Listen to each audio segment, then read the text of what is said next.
direct du Salon du Travail et de la Mobilité professionnelle, ici, du côté de la Grande Halle de la Villette à Paris. N'hésitez pas à nous rejoindre, hein. On est là toute la journée et même on est là demain.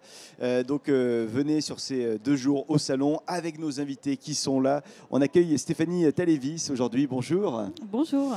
Stéphanie de l'entreprise Circulaire. On va revenir un petit peu sur cette entreprise dans un instant. Après avoir occupé des fonctions marketing au sein de grands groupes, gestion de l'innovation digitale et marketing produit notamment, eh bien vous avez participé, Stéphanie, au lancement d'une start-up, la start-up Circulaire, avant d'y occuper le poste de DRH.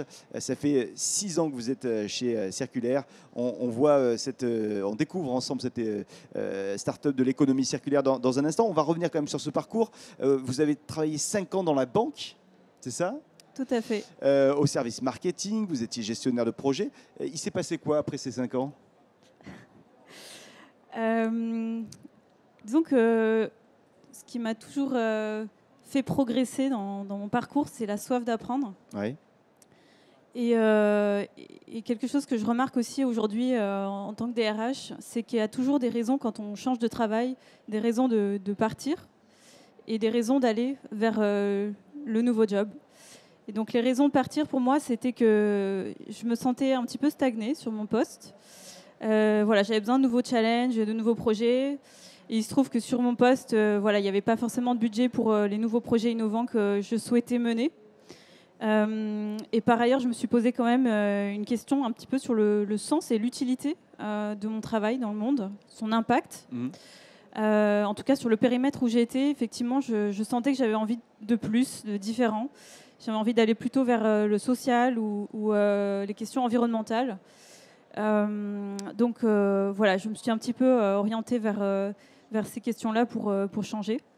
Et vous avez fait une rencontre qui a été décisive dans votre parcours à un moment donné, rencontre avec Jules et Raphaël. Qui sont Jules et Raphaël ? Alors effectivement, ça a été un vrai coup de cœur. Donc Jules et Raphaël, c'est les fondateurs de la start-up Circulaire. À peu près comme moi, ils ont eu un parcours avant dans un grand groupe. Et c'est des passionnés de l'océan, donc ils se sont rendus compte qu'en fait, il y avait un gros problème dans l'océan qui était celui du plastique, comme on le sait, et qu'ils voulaient vraiment consacrer leur vie professionnelle à trouver des solutions pour lutter contre le plastique.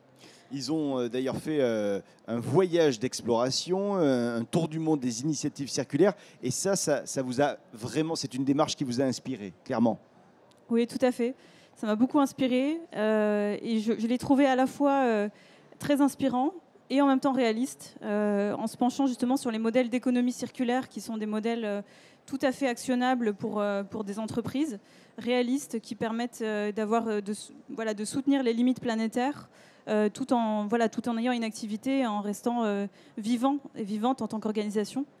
Je les ai suivis, j'ai quitté mon travail, je les ai suivis. Et puis, un peu dans leur sillon, j'ai voulu aussi aller à la rencontre d'acteurs sur le terrain. Donc, avec un autre collègue qui venait de rejoindre aussi Circulaire, on est parti 1 mois en Méditerranée faire un tour à vélo pour aller rencontrer des acteurs de l'économie circulaire. La Grèce, la France, la Corse, l'Italie. Vous avez fait ce voyage différemment avec l'idée de rencontrer un maximum de personnes, des personnes inspirantes. Quel est le plus grand souvenir que vous ayez de ce périple ? La plus grande rencontre, on va vraiment parler des rencontres humaines.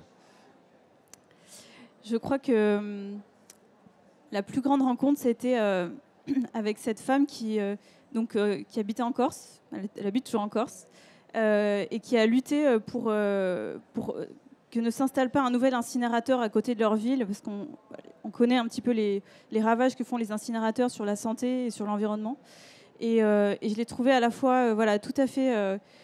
donc elle militait dans ce sens-là et en même temps tout à fait orientée vers les solutions et l'action pour trouver des alternatives à l'incinération, c'est-à-dire le réemploi, le recyclage, qui font qu'in fine, on n'a pas besoin d'incinérer parce qu'il n'y a plus de déchets. Et cette femme, donc non seulement elle était inspirante de par ses actions, mais en plus, personnellement, elle nous a invités chez elle, elle nous a hébergés. Donc humainement, c'était une très très belle rencontre. Alors Circulaire, aujourd'hui, en 2024, c'est quoi exactement ? Alors aujourd'hui, on est donc une trentaine de collaborateurs. On est tourné beaucoup vers les entreprises, les grandes entreprises, CAC 40 surtout, et les territoires, les régions, les métropoles qui veulent avancer vers une économie circulaire. Donc on les accompagne soit par des formations, soit via de l'accompagnement sous forme de conseils. Donc on va venir les accompagner sur des nouveaux business models, sur des stratégies, sur des feuilles de route économie circulaire qu'on va co-construire avec eux pour qu'ils puissent avancer, enfin faire le prochain pas vers des modèles circulaires. Et alors d'ailleurs, vous collaborez régulièrement avec d'autres personnes. Vous venez de contribuer à un livre sur la partie flexibilité et les attentes chez les candidats vis-à-vis des entreprises. C'est un livre sur les nouvelles pratiques dans les startups, hein, c'est ça? Oui, tout à fait. J'ai eu de la chance du coup de prendre ce rôle de RH depuis maintenant 2 ans et demi chez Circulaire. Et comme pour moi, c'était une prise de poste, finalement, j'étais formée plutôt au marketing, à la gestion de projet.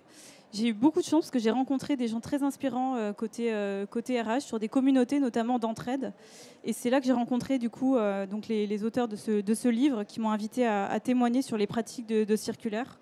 Et je me rends compte que la start-up, c'est un environnement extrêmement agile qui brasse aussi beaucoup aussi de jeunes générations, mais qui ont des attentes assez novatrices en termes de management notamment. Moi, ce qui me frappe toujours, c'est la question de la transparence.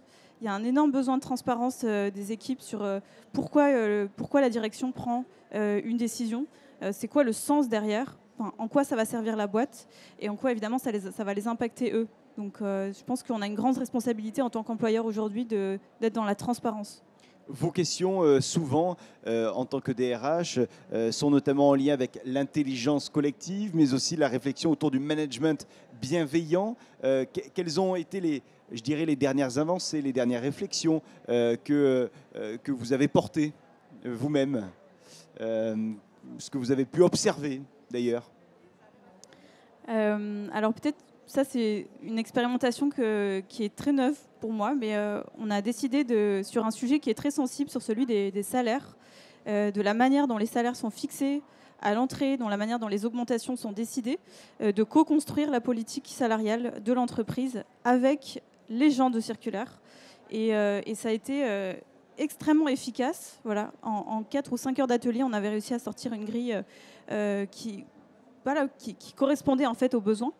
Et en même temps, en termes d'engagement et d'adhésion à la grille, c'était évident que les gens qui l'ont construit, donc en fait finalement les salariés y adhéraient. Donc voilà, je trouve que c'est un nouveau mode de fonctionnement, de la co-construction, qui me semble être une voie nouvelle dans les RH, dans le management bienveillant.